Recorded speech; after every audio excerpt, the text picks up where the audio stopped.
Good evening, everyone. My name is Sam Nasser, and this is the Azure Cleveland User Group. We meet every month. The meetings are free of charge and open to the public, and we cover any and all topics related to Azure. You can find the meeting information posted on Azure Cleveland Meetup with a link listed at the bottom of the slide. Some general information. First and foremost, participation is highly encouraged, and the only stupid question is the one not being asked. So feel free to jump in at any point in time with any questions or comments. However, when not speaking, kindly ask you to mute your microphones just to avoid any background noise. And as always, we like to keep it casual but organized. So jump in with comments or questions, but at the same time, we want to give our speaker enough time to go through the presentation and the demos. And this meeting will be recorded and will be posted on YouTube within a couple days after it's being edited. So now we'll turn it over to Matt, and Matt will introduce himself, and we'll start the feature presentation. And with that, Matt, let me go ahead and make you presenter. Okay, so I am Matt Eland. I am a retired software engineer, we will say, living down in Columbus, Ohio. I call myself a software developer. I have kind of left software engineering and software engineering management to teach professionally. And I teach .NET technologies, full stack application development. It's a lot of fun. And in my evenings, I'm doing a whole lot with data science, artificial intelligence, machine learning, that kind of thing. And that's what I want to talk to you about today. So I'm going to be talking to you about empowering your data science experiments with Azure Machine Learning. The best way of connecting with me after this is either LinkedIn, if you send me a message, or by hitting me up on Twitter at integerman. As I think I've alluded to, I am an instructor over at Tech Elevator.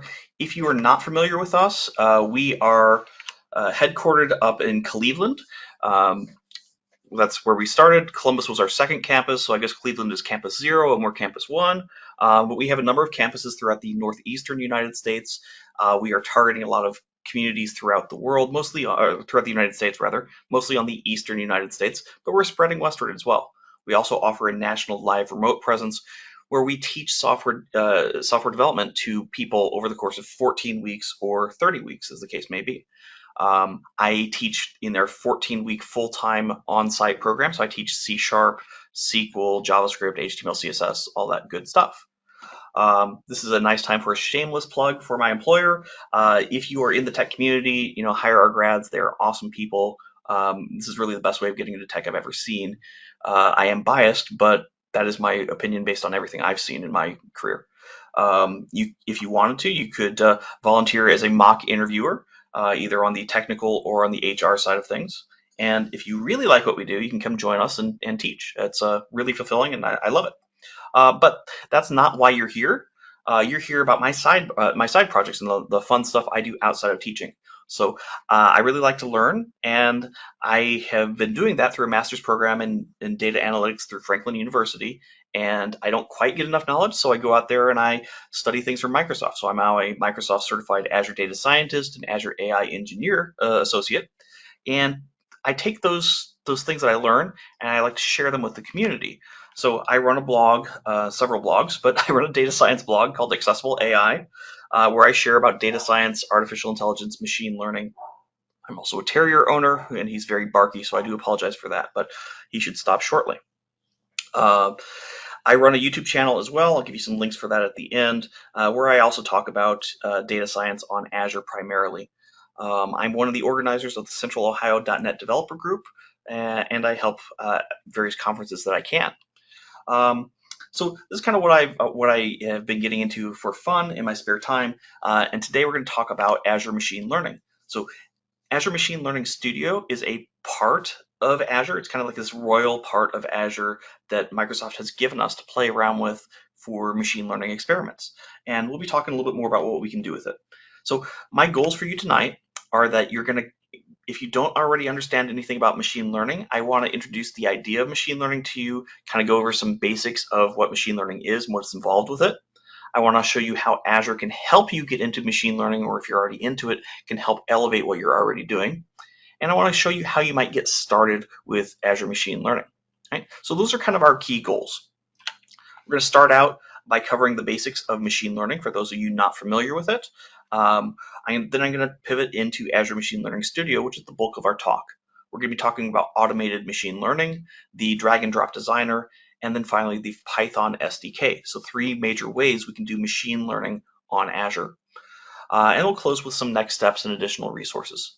One thing I want to highlight is in the upper right corner of every slide, I do have a link to my website that has Azure ML Python SDK. There's a lot of additional resources in there, a prior recording of a related talk that had more of a Python focus. That's a really good place to go for just consolidated information after this talk, if you're curious or want to share it with others. Okay. So let's just kick things off with Machine Learning 101. As Sam mentioned, we want this to be very interactive. So if you have a question, please put it in chat and I will see it, or Sam will read it to me if I don't see it. Please feel free to unmute yourself and ask questions as well. I'm actually literally paid to be interrupted, so I really don't mind at all. Okay. So I like to think about machine learning models as like a calculator. We give our model a bunch of data. We give it a bunch of training data, some historical data about trends. Let's say I'm trying to, I'm running a used car sales lot, and I want to predict the sale price of a car that someone's trying to sell me, right? So someone says, hey, I got this old Honda Civic. It's got, 50,000 miles on it. It's been in 2 accidents, whatever it might be. It's blue. These are some features related to that car. Now, if I have a trained machine learning model, I can put those features into my model and it's going to spit out a single prediction. It's going to predict the sell price of that car, or maybe I built a model to predict how long it'll be on my lot, something like that. This is the idea of a machine learning model. It looks at historical data and it kind of internalizes that in mathematical formula. So it finds the relationship between these little features and what drives your car prices. The mathematics of that are complicated and diverse, so we're not going to cover the various aspects of them. But the advantage of this is that a trained machine learning model is actually really, really fast. Your trained machine learning models can make lots of predictions in a very short amount of time. Right? We'll talk more about that in a second. But first, let's talk about the core types of machine learning that you might choose to do. You might choose to do regression, classification, or clustering. These are kind of our basic types of things. We're going to talk about what each one of these are. There's a lot more advanced types of machine learning out there, but at its core, these are kind of your foundational things that everything else sort of relies on. Right? So regression is we are trying to predict a single numerical value. So given my sales lot, what's the price that this car was probably going to sell for? Given a bunch of historical information about commutes, where I'm starting, where I'm trying to go, the weather, the date, time of year, whatever it might be, how much time is I'm going to spend in traffic. That might be a machine learning model we train. And the last one is one I've actually done, which is I trained a machine learning model to predict the amount of time I'd need to spend scraping off my car's windshield in the morning. I gave it a bunch of historical information about weather the night before, and then how long I spent scraping off my windshield. And I used this trained model to predict the amount of time I'd need to scrape off my car, given that I parked it in the same parking spot every day. And I used this to get an extra 5 or 10 minutes of sleep because I'm that much of a night owl. But this is the kind of thing that we can do with machine learning. We can predict a numerical value if we have accurate data. Okay? So regression is predicting a single numerical value. Now, classification, on the other hand, is all about predicting a single categorical value. So I'm no longer predicting a number, but a category. A classic one that you see data scientists do is they predict whether or not a passenger would have died on the Titanic based on where they got on the boat, what cabin they'd be in, if they were first class, and if they're male or female, that kind of thing. It's a very morbid thing, but it's very standard introductory classification project where we are predicting whether someone would have been in the category of people who lived or the category of people who died. I've done one where we predict the entertainment safety rating board for an unreleased video game. So I can say like, hey, I want to build a game that has like maybe a surgery simulator that has a lot of gore, maybe a little bit of crude humor, but nothing horrible. What rating is it likely to get? That kind of thing. And then about this time last year, I got into, we'll call it an interesting discussion with my wife as to whether or not Die Hard should be considered a Christmas movie. I had one opinion, she had another, and so I said, oh, you know what? Let's just train a machine learning model and see what it thinks. So I gave it a bunch of historical information about Christmas movies and non-Christmas movies, and then I gave it information about Die Hard to see what it would predict. By the way, it got the right answer. So very happy with that. Very happy with that experiment. That was a lot of fun. So that's classification. We're predicting a single categorical value instead of a single numerical value. But we need historical data for both regression and classification. Now, clustering is a different one. This is instead of supervised learning, like classification and regression were, clustering is unsupervised learning, where we don't need to have historical data. We just have a bunch of data. And your clustering algorithms are going to group this data into little pockets or clusters. This could be geographical. So here we might say, hey, if we wanted to open 8 stores around Columbus, Ohio, based on our users, what would be the ideal optimal location to minimize the driving distance for folks? But you could do it for non-geographical information as well. If marketing wanted to know, like, hey, give me my infrequent users, my normal users, and my power users, we could use clustering for that, right? So you can kind of find arbitrary groupings of things. Now, we're not going to really talk about clustering too much tonight because that's not something that Azure Machine Learning Studio can really help us with. We already have basically solved that problem through a pair of algorithms that work very well. So we're going to be focusing instead on our supervised learning, such as classification and regression. So the key thing to remember with a machine learning model is that we take in a bunch of features, we feed them into our model, and our model is going to be able to generate a single label or a prediction based on the historical things that it's observed, right? So it can take us hours and even days to train a single machine learning model. It's not something that happens very quickly. And once we've trained it, we need to review it for its accuracy, to detect any bias, to see how good of a model it is, and if we really like it enough to share with others to use it in production or whatever it might be. So training a model is expensive and takes a long time. Versus predicting a model, well, once we have a trained model, it's very, very quick. We can generate thousands of predictions in a second if we need to. We need to kind of monitor that model to make sure it's still accurate. For example, my car lot, it might be very accurate for the first month, but as automotive trends change, supply and demand changes, that model might be further and further from reality. So that's sort of the idea of the difference between training and actually using a model for predictions. But this is kind of an ongoing thing where we need to progressively retune our models and improve them over time, right? One thing you need to keep in mind if you're thinking about using machine learning in your organization is that models can and will make mistakes. This is basically a probability thing, right? We accept that there's a certain amount of probability that we're going to be wrong at any given point in time, as these memes lovely illustrate for us, right? If I am in a business critical place where I cannot ever be wrong, it's never going to be acceptable for me to be wrong, I should not be using machine learning, and I should not be using machine learning on its own. For example, if it is never okay for me to classify somebody's loan as one that I will not accept automatically using machine learning, then it might be okay for me to use machine learning to maybe make a suggestion that a human could then go in and review and approve or reject. Or it might be okay for me to just have a human do all of these things. But it's never going to be okay for me to just say, all right, go ahead and approve or reject loans without any supervision whatsoever.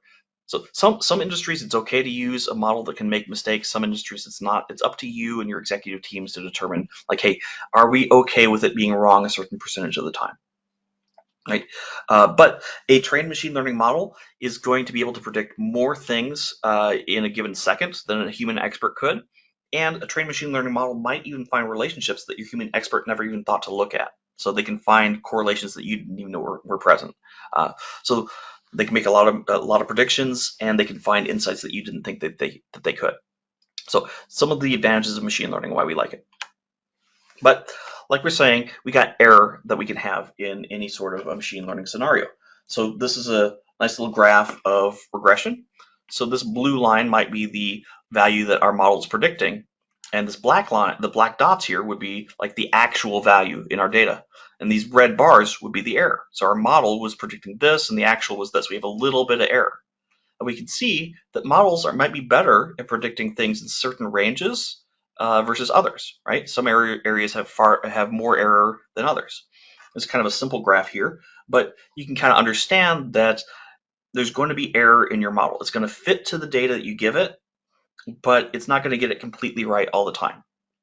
So when you have a model that you're evaluating, it's important to look at the error overall and just kind of what areas we might be worse at than others. With classification, since we're not predicting numbers, we are now looking at categories, right? So let's say I'm building a model to predict whether or not a mole is cancerous, right? My model is going to predict either yes, it's cancerous, or no, it's not cancerous. And that mole is either going to be actually cancerous or actually non-cancerous. Now, we want to have our model predict yes when it is cancerous and no when it's not. So those are our true positives and true negatives. So note that it starts with true if we were right, and if we were wrong, it starts with false. So if my model says it's non-cancerous and it actually was, that's a false negative. If my model says it is cancerous and it actually isn't, well, that's a false positive. Now, you want your model to have a lot of things on this diagonal line right here. You want it to be accurate.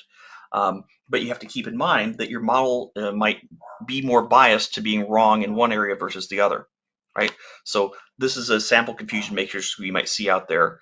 This model, is very, very good at predicting no and getting it correct, but sometimes our model predicts no, and it actually should have predicted yes. So 15% of the time, the model predicts no when it actually was yes. That might be okay, or it might not be, depending on what we're trying to do with our business, right? So understanding the trends of the model and the traits of the model and where it tends to get things wrong can be very helpful for us for determining if we like the model or if we want to keep evaluating and retraining a model. So this is the idea of a confusion matrix. I'd like to say it's called a confusion matrix because everybody's confused when they see it for the first time. But this is a very handy way of evaluating error in a classification algorithm. Okay, so this is kind of machine learning 101. I'm going to pause for a drink. Please feel free to unmute and ask questions or type them in chat, but I'll move on shortly to Azure Machine Learning Studio.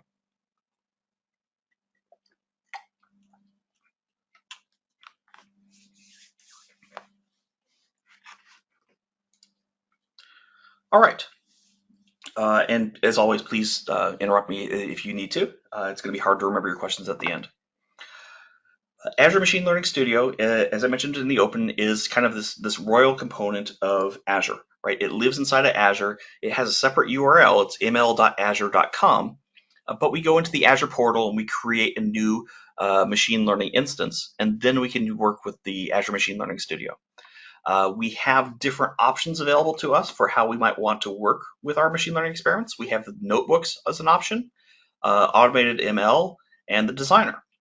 And not pictured here, we also have the Python SDK. So we'll talk a lot more about what we can do with this and what these various aspects are. But it's a very versatile solution for most folks.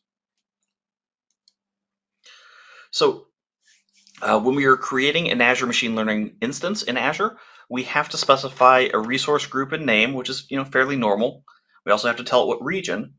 And then it's going to create three things for us automatically. It's going to create a storage account, a key vault, and an app insights instance. It needs all three of these things for it to function. It has an option to create a container registry. I don't recommend creating a container registry as soon as you're starting, because a container registry is one of those things you have to pay for on an ongoing basis, even if you're not using it. You'll use the container registry if you choose to publish a machine learning model as an Azure Container Instance or Azure Kubernetes Service. But until you do that, you really don't get any benefit from having a container registry, but you have to pay for it. So these settings are usually pretty good when you're creating a new one. And then you just hit next and it creates one for you. Once you create it, you can look at your instance. It looks a lot like an app service or something like that, where we have the blades on the side in a typical Azure fashion. And then we have this little button that says Launch Studio. And you'll click on that, and that'll take you to ml.azure.com, and that's where everything else kind of flows from. There is another use for this screen. We'll talk a little bit more about it on the when we're talking about the Python SDK at the end today. As always, when you're creating anything in Azure, you should take a look at the pricing calculator. You should always take a look at your cost metrics so that your costs aren't going to surprise you at the end of the month. In general, with Azure Machine Learning, you pay for a few different things. You pay for the active time that you're using to run a compute instance or compute cluster to train a model. You will pay for storage for trained models and data sets. You will pay for Azure Container Instances and Azure Kubernetes Service if you choose to deploy your model as an endpoint. Right? Those are the major areas you're going to pay for. But as always, check out the data before you go ahead and build your stuff. right? So in brief, the three major areas that we'll play with are automated ML. Automated ML is kind of a way of saying like, hey, I don't know a lot about data science. I'm not sure which algorithm might be best for this type of thing I'm trying to do. I'm trying to do a regression experiment, but I don't know what the best algorithm to use or best hyperparameters for that algorithm, or maybe even what a hyperparameter is. That's okay. Azure Automated ML says, okay, you want to do this, here's your data, I understand. I'm going to try a bunch of stuff, and I'm going to tell you which one worked the best at the very end. I'm going to try all these different algorithms and hyperparameters for them, and hey, I just tried all these things. This is what I think you should go with. That's kind of automated ML. It's very, very, very simple. It's very wizard driven, and I love it. Like, this is what helped me get deeper into machine learning because I could focus on the task that I was trying to accomplish, and then let automated ML figure out the details with the machine learning models and what algorithms to try. And then it would show me like, hey, here's what I think. And I could go off and learn about those things and learn a little bit more about the metrics that it was using and things like that. So for me, it was a really, really good way of getting deeper into data science. If you're already a data scientist, you already know a lot of this stuff, it might still be helpful for you because it can still help you find things you might not have considered, because everyone kind of has some things that they trend towards, and you might not have considered some other different algorithms. So it still has some value even if you know data science. But it's a great way to getting started as well. The designer is kind of a drag and drop user interface where you can drag and drop little nodes and connect them to each other to really form a pipeline. We'll look at that a little bit in a bit. But it's kind of a nice intermediate option. It's actually my least favorite of all the options on Azure Machine Learning Studio, but it's very capable and very powerful. They have notebooks, which is kind of a hosted Jupyter notebook that you and your team can use to write Python or R code and kind of look at that data as it goes off for an experiment. You can use Azure's compute instances to power your notebooks. So it's a very nice way of sharing data science experiments with your team and running them securely in an Azure environment. Right? And then finally, there's the Python SDK. So if you want to use your own compute resources, your own IDE to run the same experiments, cool, go for it. You can connect directly to your Azure Machine Learning Studio workspace and interact with it from there. But you can use all of your local tools if you want to. So there's really something for everybody in Azure, and I really like that about it. So I kind of view it as a spectrum where we've got automated machine learning for those really new to data science. At the intermediate level, we got the designer and maybe notebooks. And for the experts, you can use your own environments and use the Python SDK. A little bit more complex as you get farther to the right. Sorry, I just saw the question for a while ago, Sam. Yeah, the container registry is only needed when deploying the model. Yeah, so when you use the Azure Container Registry whenever you want to deploy a model on Azure for people to interact with. You don't have to deploy it on Azure. You can use it outside of Azure, but the container registry is only for deploying trained models. Sorry about that. Okay, so I don't know if you're familiar with like this shared responsibility model for software as a service, infrastructure as a service, platform as a service, that kind of thing. I kind of come up with my own model for how this applies to Azure Machine Learning Studio, right? If you want to be responsible for the least amount of things, you can take advantage of automated ML, where you're telling Azure what task you want to achieve, what metrics you care about to measure that, and then it goes off and it does things. It uses its compute, it uses its resources for it, it stores everything on Azure, and that's great. If you want a little bit more control, you can use the designer, but now you need to know a little bit more. You need to specify which algorithm to use and how things should connect and how to arrange your experiment. It does less for you, but you have a little bit more control. Next up, we have the notebook, where you're now providing actual raw code, but everything's still hosted on Azure, right? And you're using Azure's compute resources as well. Now, finally, we have the Python SDK, where you're now providing your own environment and your own code, and you're only involving Azure for what you really need.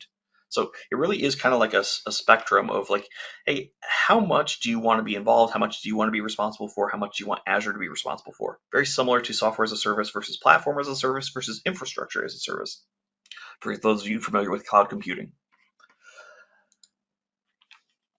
All right, so let's take a look around Azure Machine Learning Studio. I've got my own workspace here. So this is what you see when you log into Azure Machine Learning Studio. It shows you very nice ways of getting started with any one of these things. I'm going to take a look at these areas down here, and then we'll kind of look at some of the others. So data in Azure Machine Learning Studio, you can upload your own data sets to blob storage. This is the blob storage that's created when you create your Machine Learning Studio instance. And you can kind of version your data sets. So here we see we have two different versions of the movies data set, for example. So you and your team can kind of version your data sets and rely on the same training data that you've uploaded from here. You can also define jobs. Jobs are basically machine learning tasks that you've run. So you can look at your historical ones and you can click into them, see how long they've run, see what status they were, made a configuration mistake on this one. And then you can kind of get more details on any given one. Components are a newer thing. I've not played around with them very much, but they're related to pipelines where you can kind of make reusable aspects of a machine learning experiment. Pipelines are related to the designer. We'll talk more about the designer in a little bit, but when you define something from the designer, it will show up here in your pipelines list. Environments can be the supported environments for VMs that Azure comes with. So all these 2 pages are Azure's default ones, which they keep adding to and updating all the time. Or you can also define your own custom environment.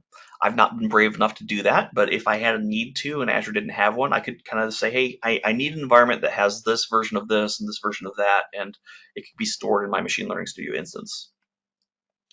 Models are trained machine learning models that that I have registered. I say, hey, I like this model. I'm going to save this for future reference so others can find it easily. So if you like a model that you trained, you can register it. You can still kind of go into jobs and find the old model, but this makes it nice and easy to find here. If we had chosen to deploy a model as an endpoint, it'd show up here in the endpoints. Note that there are real-time endpoints, which are going to make predictions really like a web service would, or batch endpoints, which are going to basically wait a while and then do a bunch of batch prediction on things and give you back the result. So these are kind of the main components of machine learning. We also have compute, which we'll talk more about the difference between these, but this lets you kind of manage what resources that you're using to train your machine learning experiments. So these are Azure's resources that I've said, hey, I want to have a GPU cluster and a low priority CPU cluster available to me. These clusters are now currently off. There's nothing running on them. I'm not paying for them, but they will scale up to a certain degree and scale down as they need to. A very efficient way of doing these things.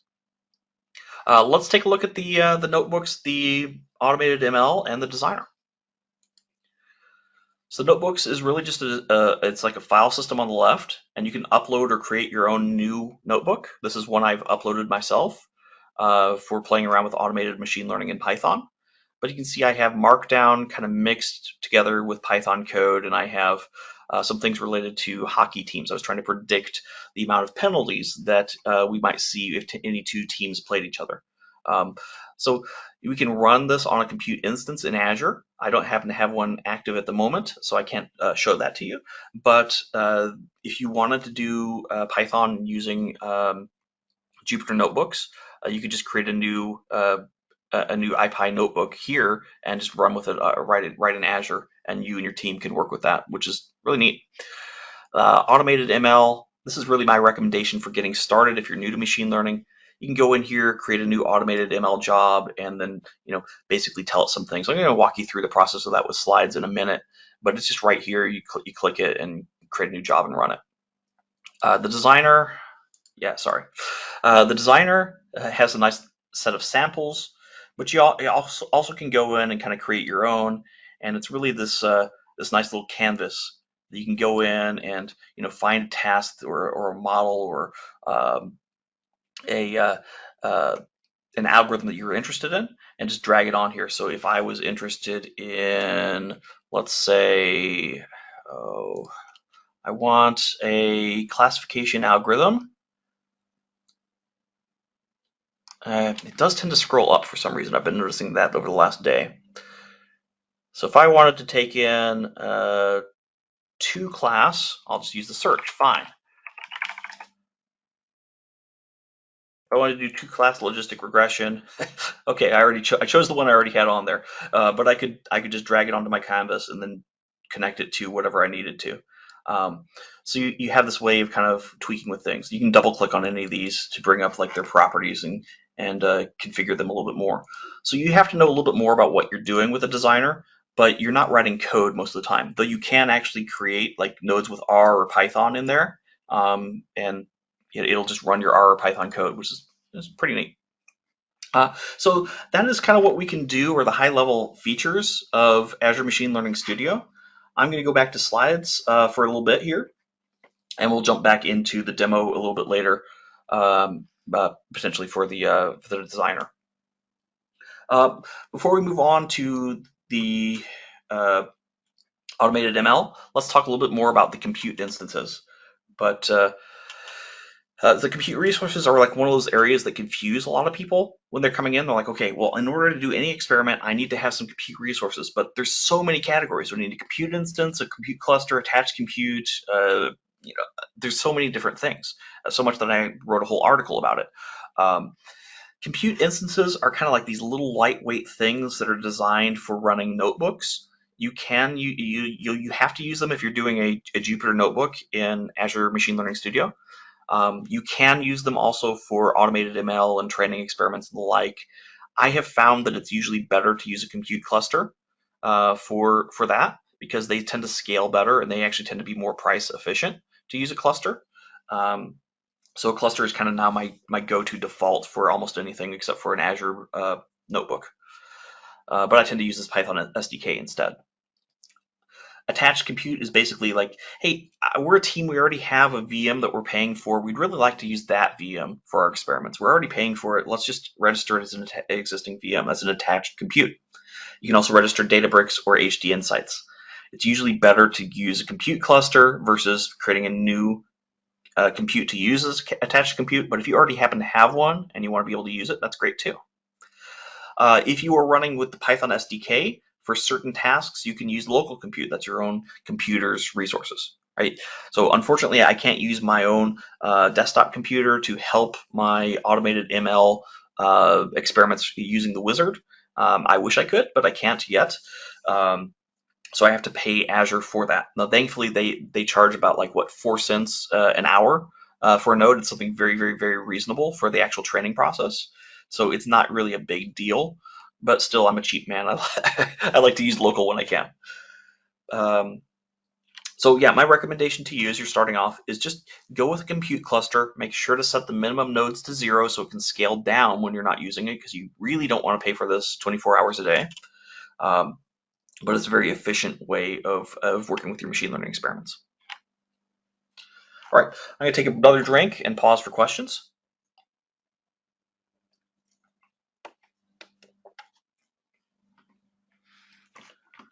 All right, so automated ML is really, if you're new to data science, beyond just the machine learning 101, this is what I want you to take away from this. Automated ML is a great way of getting started with Azure Data Science, or data science in general, because it will really help you understand a lot more about what's going on in data science, right? So with automated ML, it's going to go out there and train models for you with your parameters, and it's going to show you like, here's how your model's behaving. So it's a great way of learning a little bit more about data science. So when you run it, it's going to say, hey, here's the 40 ones I tried. Here's the best one according to whatever metric you told me about. Here, the metric it's looking at is area under the curve. That's AUC weighted. So you can say, hey, this accounts for 98% of everything. So that's a pretty good model. You should take a look at me and see how I work.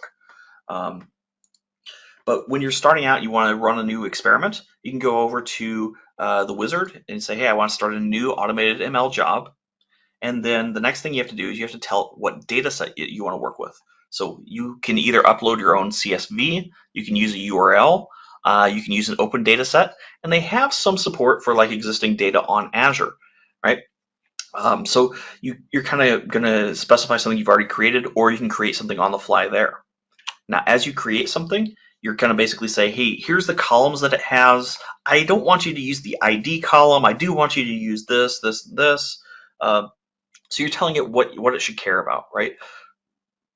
You're telling it what type a column is. So we can see kind of over here on the right, We're specifying that a column is an integer column or a string column or something else. So that's sort of your responsibility as well, to tell about the data and what you really should care about versus what it shouldn't. In general, you don't want to give it things like IDs, anything that might just be like a unique identifier for a row. That's not usually a good idea to give it. Next, you tell it what experiment the task should be part of. Experiments are kind of like related groups of jobs. So if I was trying to run a trained car price prediction model, I might have an experiment for that, and my first runs might have a lot of error, and so I'd tweak my data set a little bit more, and then I'd try it again, and that would go in the same experiment. So I can kind of see my progress over time of making better and better models, trying to solve a task. In this case, we're trying to tell it what to predict. So I'm telling it, and this is for my Die Hard experiment. It's predicting whether or not a movie should be considered a Christmas movie. And I tell it what I want it to run it on, whether it's a compute cluster or a compute instance or something else. Right? Next thing I need to do with automated ML is I need to tell it what task I'm trying to accomplish. The current supported tasks are classification, regression, time series forecasting, natural language processing, and computer vision. Now, computer vision and NLP are currently both in preview, but classification and regression are really good for getting started anyway because they're very simple and easy to understand. So you go in, you do some configuration. You can do some advanced configuration as well by telling it what metrics you care about, how do you want to compare models to each other. You can tell it a list of models not to consider. So if I know that I really don't want anything gradient boosted, I can go in and tell it that. I can also set some safety rails on here, so like saying, hey, I only have enough budget for 4 hours of training. If you're going longer than 4 hours, please end the training early. That kind of thing. So it gives you a lot of configuration options, and then you just click go, and you come back, one to who knows how many hours later, depending on the size of your data and the complexity of it, and you have some models that are trained, and it recommends one best one to you, and you can click in on that and get a little bit more details. So this is kind of what we see with the model details. We see it's chosen to use the light gradient boosting model using a max absolute scalar. Now, you don't need to know what those things are. You didn't need to know. Azure kind of did those for you. Before you deploy it to production, you probably should know what those are, but you didn't need to know what that was to train your model. It gives you the key metrics. You can click in to view all the other metrics. And then there's all these other little tabs that'll tell you a little bit more about how your model is performing. And this is what I love about Azure Machine Learning Studio is I can see all the details about it. So I can click in and see, hey, what are the hyperparameters for my light gradient boosting model, right? I can go in here and say, okay, well, this is all the data you needed to run this. Now, note that you see this little mention here of scikit-learn. A lot of Azure Machine Learning Studio uses scikit-learn under the hood. It supports other things as well, but like the automated ML uses scikit-learn typically.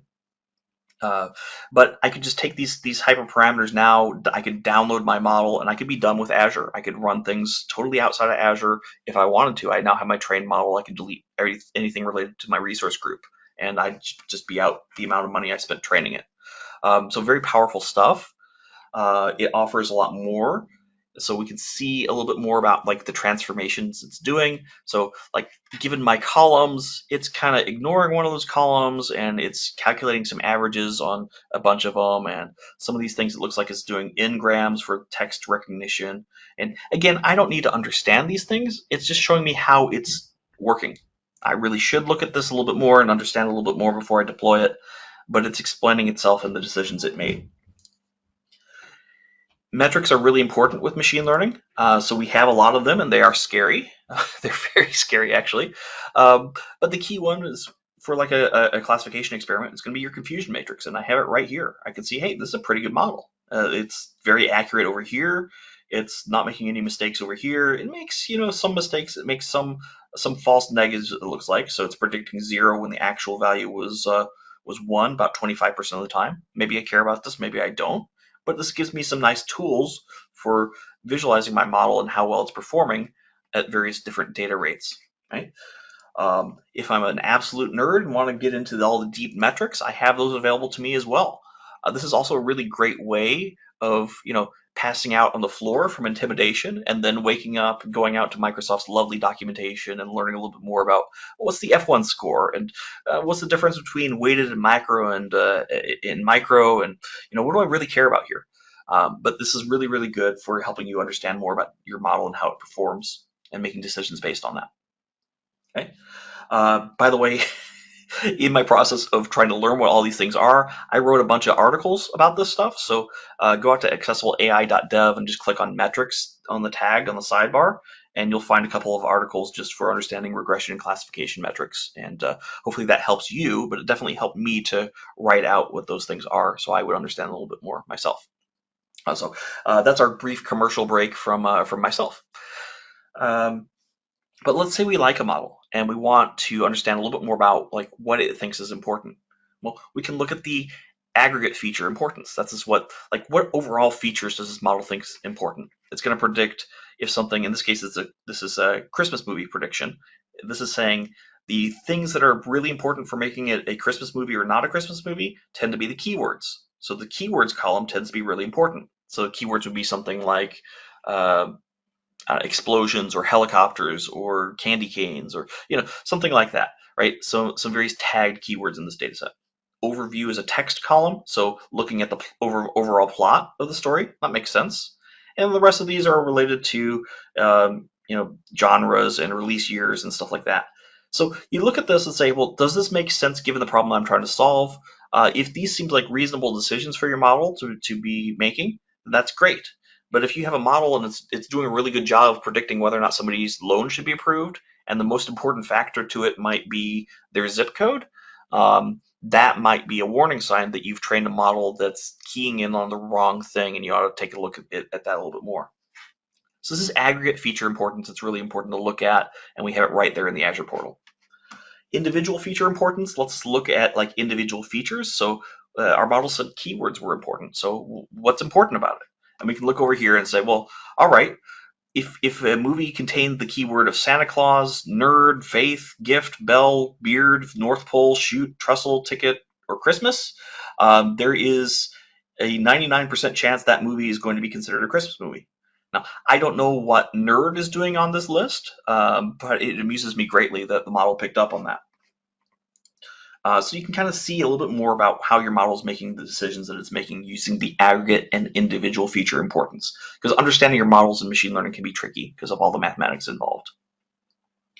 If you decide you really like a model, you can get to deploy it. So you go out here and you just click deploy, and you can choose to deploy it to a real-time endpoint or web service. You'll be able to deploy it as a batch service as well. I've been seeing some chatter around serverless deployments. I've not seen an option for that myself yet, but that is something that's out there as well. So this is the point where you click on this, it's going to actually start going out there and creating an Azure container instance for you and all that good stuff, right? So once you click deploy, you now have an Azure container registry. So keep that in mind. But you don't have to deploy it on Azure if you don't want to. They just give you that as an option. All right, so that is automated ML. I'm going to take another drink break before we move on to the designer.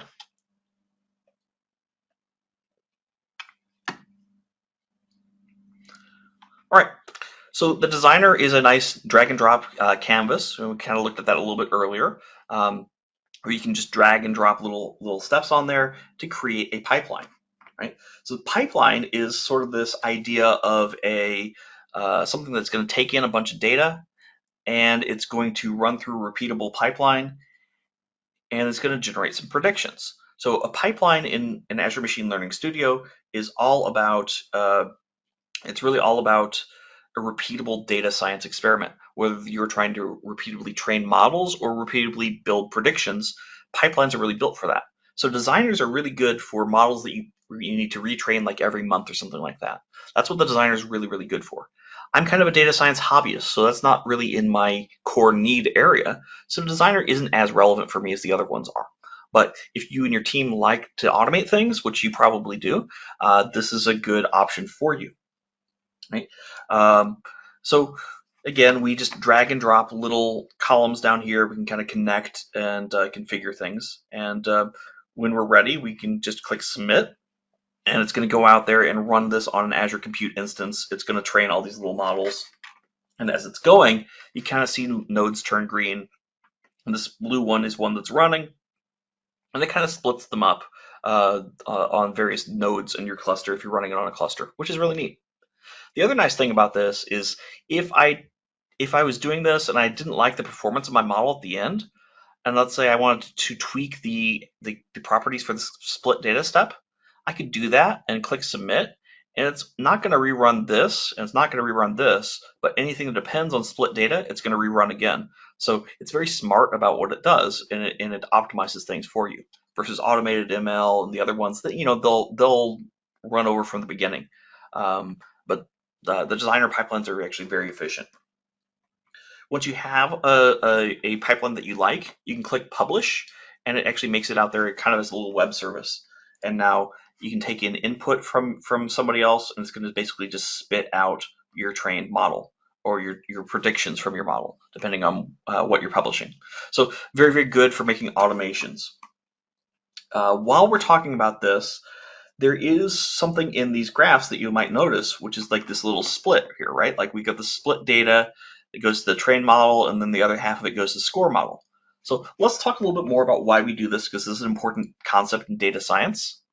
There's something called overfitting, which is where your model basically memorizes all the data you give it. So if we gave it all of our information about the data, there is a chance that the model training process memorizes all of that data and just the data it was trained on. And I could have my used car model look like it performs really, really well, but when I start giving it new cars that it doesn't have historic pricing information on, it's generating terrible predictions from that. That's what we call overfitting, where it's memorized too much of the training data. To combat that, or at least to detect it, we split our data. So we take 70 to 90% of our training data and we put it into the training process.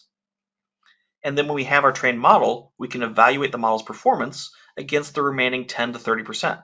This tells us how good our model is at generating predictions from data it's never seen before. So remember, with a labeled data set, we know the correct values that we're trying to predict. So for example, we know the price that these cars sold for. So we can look at the error that our model generates in the score model step. Right? So this is the idea of splitting our data. This is something we do very common in machine learning, but it's always kind of an alien concept to folks when they first start getting into machine learning. So I want to talk a little bit more about it there. But once we have a trained model, it's really the same as if we had done it with automated ML. We can go in and get all the same metrics. We can deploy it. We can download it. We can do whatever we need to with it. It's just a model that we have out there on Azure, right? So this is just another way of working with a model in Azure, which is neat. So finally, let's talk about the Python SDK. So if you really love writing Python code or R code or something else, well, I guess not. There's not really an SDK yet for R, but if you really like writing Python code, there is the Python SDK for Azure Machine Learning. So you can interact with Azure Machine Learning Studio directly from your Python code. I tell that to people, and I will usually get somebody saying, "Why, Matt? Why? Why would I? I'm already in Python. Why can't I just use scikit-learn directly there, or TensorFlow, or whatever my preferred machine learning framework is?" Well, you don't have to use Azure Machine Learning Studio, but it's there if you want it. So if I'm running this on my laptop, which is kind of a potato, if I'm being honest with you, well, I can use Azure's cloud-based CPUs and GPUs. I can take advantage of automated ML using the SDK. I don't have to use the wizard, right? I can have a script that just trains a model in a repeatable way, and I can check that into version control, right? So that's great. I can also use Azure to deploy my trained models to Azure using the SDK. And I can, version share and track my experiments over time so that I can share them and track my data as a team, right? So there are some reasons why you might choose to use the Azure SDK if you wanted to. You never have to, but it's got aspects out there that can really help you, whether it's compute management or versioning or tracking metrics or whatever it might be. So to get started, you go out there and you install the Azure SDK. Right now, you type pip install --pre for preview, Azure AI ML, and it will install it for you in your project, right? In your environment. Next, you can write some code to connect to that workspace. So everything in Azure Machine Learning Studio or with the SDK flows through a workspace. So I can say workspace from config, and it reads it from a config file. It looks for a config.json file that looks something like this, where you got your subscription ID, your resource group, and your workspace name. And it just looks for that locally around your experiment, and it kind of connects directly to your experiment from there. Now, you don't need to do it like this. You can have these strings hard coded, but I usually like to check in my scripts into version control, and I don't check in my config.json file. Instead, whenever I need to, I'm going out and I'm downloading the config.json file. So this config.json file, if we find our Azure Machine Learning resource in the portal, we can just click download config.json. And so you download this and you have that file and put it right next to your experiment, your notebook, and you'll be able to connect automatically to Azure, which is awesome. Okay, so this is kind of the first step. Everything really flows through this workspace. You can manage your data sets by getting your default data store. This is going to be your blob storage, and then calling, let's say I had a pandas data frame called data frame training. This had a bunch of data in it. I can call dataset tabular register pandas data frame, give it that data frame, give it a name of the dataset and description and the location to store it in, and it just uploads it directly to Azure. Cool thing about this is if it already existed, so if NHL Penalties 2020 already existed, it creates a new version for me. So now I have an updated version based on whatever changes I did in my Python script. So this is a very efficient way to version your data and to upload new versions and work with that directly from Python SDK. So I love this. This is what I do whenever I am cleaning up my data. I'm working with this a lot.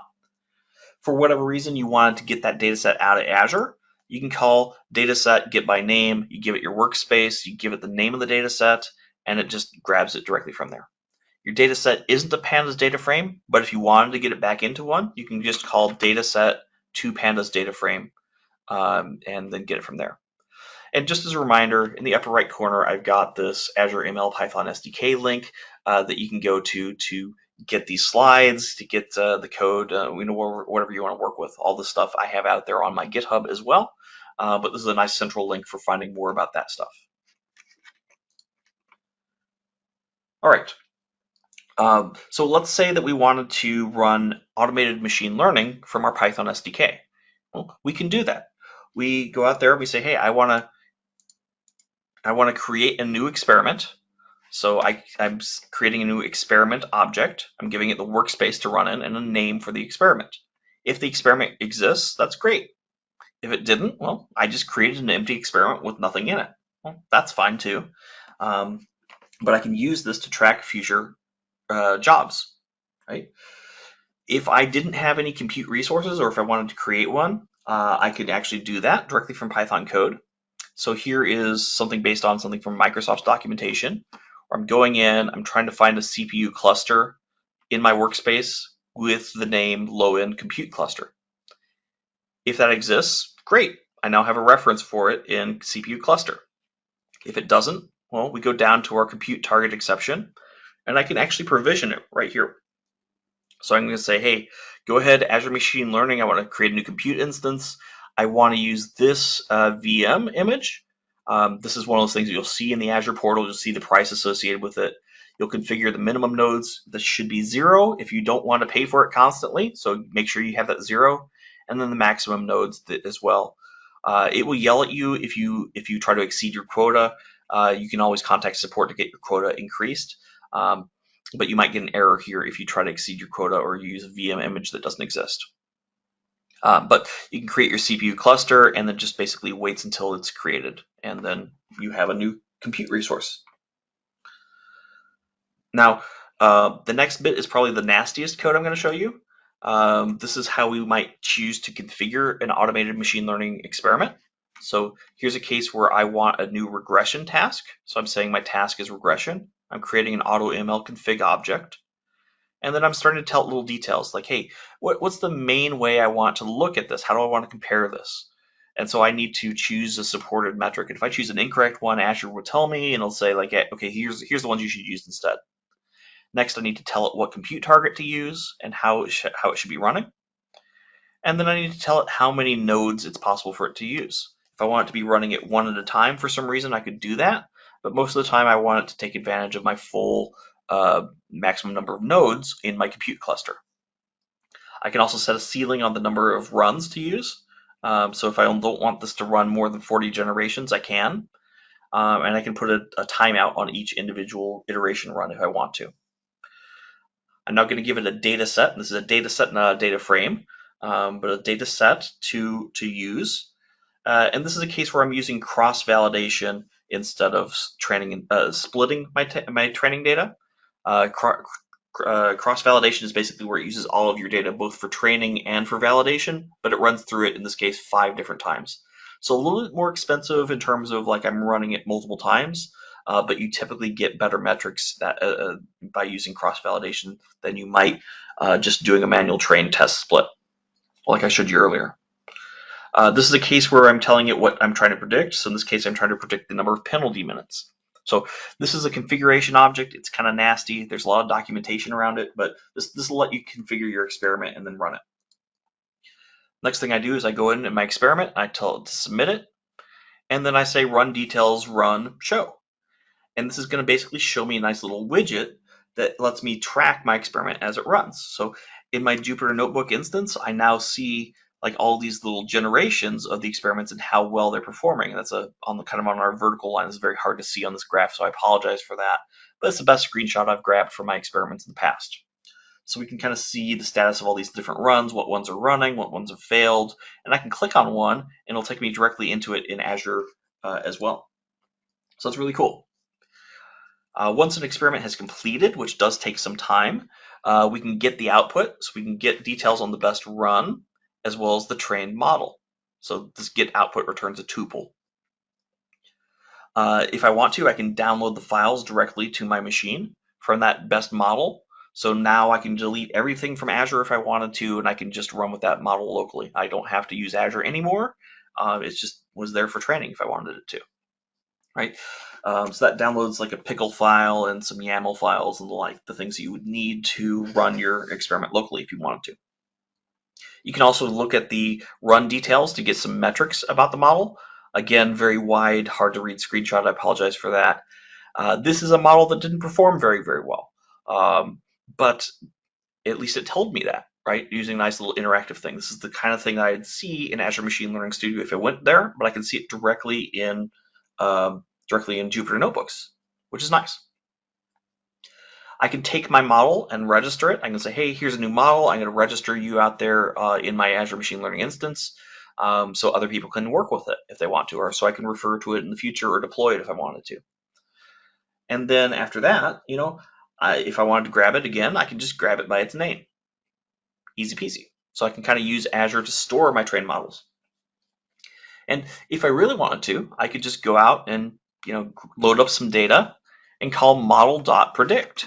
Most of these are scikit-learn models, so they have model.predict, and it's going to generate an array of predictions for me. So if I had one element in this prediction, I could get its prediction in the CSV. I can get the predicted value from it just like this. So I don't have to deploy things to an Azure Kubernetes service or Azure Container Instance. I could go out there and just get a prediction from this using Python, which is really nice.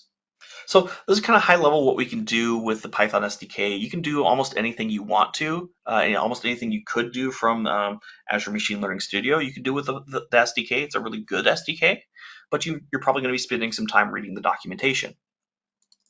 There's some other things that I want you to be aware of that we can do. If you didn't want to use AutoML at all, if you just wanted to do a local scikit-learn training run, you could. You can then just upload your metrics or your trained model directly to Azure, and other people can use them. We can deploy our models as containers on Azure Kubernetes service or Azure Container Instance, and that will help you out there. And Fred, I just saw your question. I will get that in chat in a minute here. The difference between Azure Kubernetes Service and Azure Container Instance is Azure Kubernetes Service is built for larger applications that need more scalability. So if you think you're going to get a lot of real-time traffic to your model's prediction endpoint, you should use Azure Kubernetes Service. If you think it's going to be a trickle of traffic, Azure Container Instances are usually going to be okay for you. They're really designed more for low usage cases and testing and things like that. I'm just a guy in a basement doing data science, so if I'm using anything at all, I'm using an Azure Container Instance and then deleting it when I'm done with it, because I don't want to have to pay for that on an ongoing basis.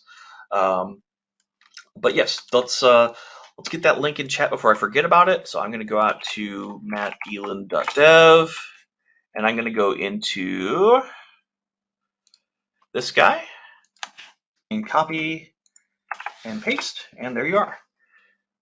Okay. Hyperdrive. Hyperdrive is something that I haven't talked about yet. Hyperdrive is a way of running your own local Python scripts, but your Python script might have parameters to it. So let's say we wanted to tweak the amount, the percentage of data that went into the training side versus the test side, right? Tweaking what percentage goes into the model versus gets reserved for later. Well, that might be a parameter, and I could use Hyperdrive to try my same experiment a number of times with different values for my parameters. And so it's going to help me fine tune my models and find what the optimal parameters are to feed to my model. So Hyperdrive is a way that you can kind of take your code, but use like a grid-based search or heuristic-based search to sort of find optimal parameters for it. So it can help you improve your own code using Azure's stuff as well, which is really neat. So this is what I got for you. We'll get to a brief conclusion here and then questions. I think this slide here sums it up pretty well. If you're brand new to machine learning, start with automated ML. It's a really great way of starting. You get to specify just what you're trying to accomplish and what data you're using and what metric you care about, and it takes care of everything else for you. Now, you should still understand a lot about the results before you deploy it to production, but if you're just trying to learn data science, this is perfect. The designer is a step up if you're trying to go in and specify the exact algorithms and stuff like that, but you don't want to have to deal with the exact syntax for scikit-learn or whatever. The designer can be great for that. If you want something nice and repeatable in the pipeline, well, that's what it's there for. Notebooks are great for kind of these shared experiments that you and your team own, but that are kept in a secure environment with Azure. So you don't need to really configure the environment yourself. You're using Azure's and Azure's compute resources as well. And you can use the Python SDK on your own machines if you want to control everything about the environment, and just use Azure for the bits you care about, such as versioning or deploying models or something else, right? So there's a lot you can do with Azure Machine Learning Studio. I'm a big fan of it, hence me giving talks on it and writing about it and things of that nature. It does know a lot about Die Hard apparently, but Sam et al., thank you for having me. It's always fun to talk about this kind of stuff. It's always a lot of fun just to nerd out over Azure in general. If you want to learn more, you can check out accessibleai.dev for just data science articles in general. MattOnDataScience.com will redirect you to my YouTube channel, which I don't put as much content on because it's easier for me to write articles. Talk to me on Twitter or LinkedIn. And then if I put the link in chat just kind of to our resources page.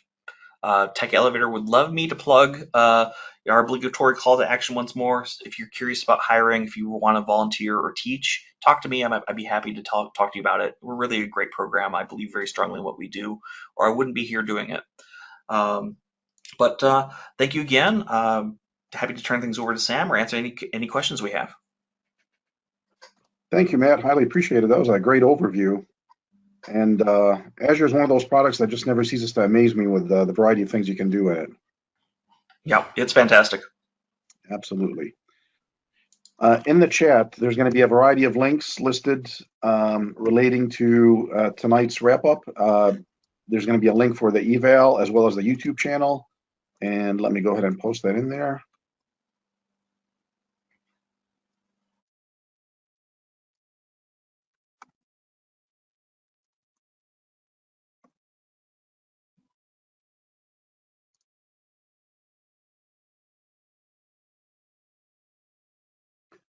All right, so within the chat, you have a couple links relating to some of the things we're going to talk about.